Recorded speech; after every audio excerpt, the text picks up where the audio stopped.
This is a 1 3/8 inch bar of 360 brass where a 3/4 inch piece is being cut off for a 23 tooth spur gear.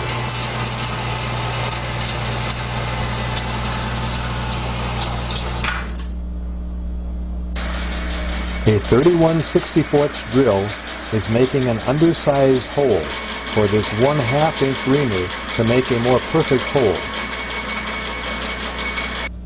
I'm setting up a 3/16 inch broach to cut a keyway. A broach works by cutting with ever-increasing teeth, so each tooth removes a small amount of metal. A number 25 drill makes the right size hole for this 1024 tap to make threads for an Allen head set screw. This set screw is needed both to lock the gear blank to a mandrel for machining and to lock the finished gear to a shaft.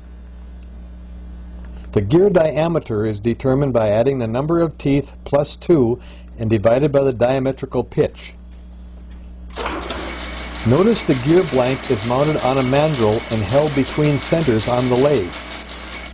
This is to machine it to 1 1/4 inches, or 1.250.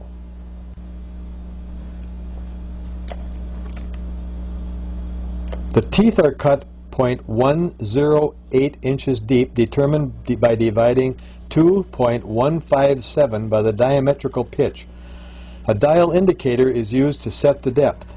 This is a set of involute gear cutters with an R8 stub arbor, which holds the cutters in the mill. The diametrical pitch is 20 with a 14.5 degree pressure angle. This number 5 cutter is used for cutting gears for 21 to 25 teeth. The cutter is mounted on an R8 stub arbor.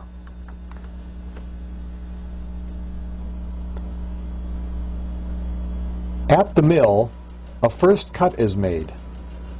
This dividing head has a 40:1 ratio, meaning it takes 40 turns to make one complete revolution.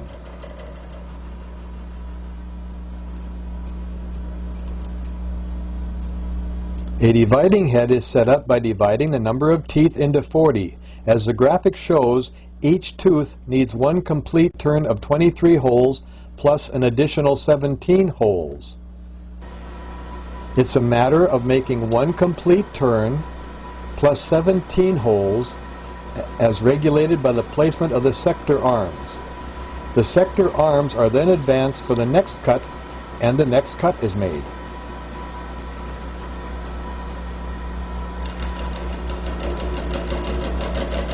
And now, trying to avoid all distractions so I don't lose my place,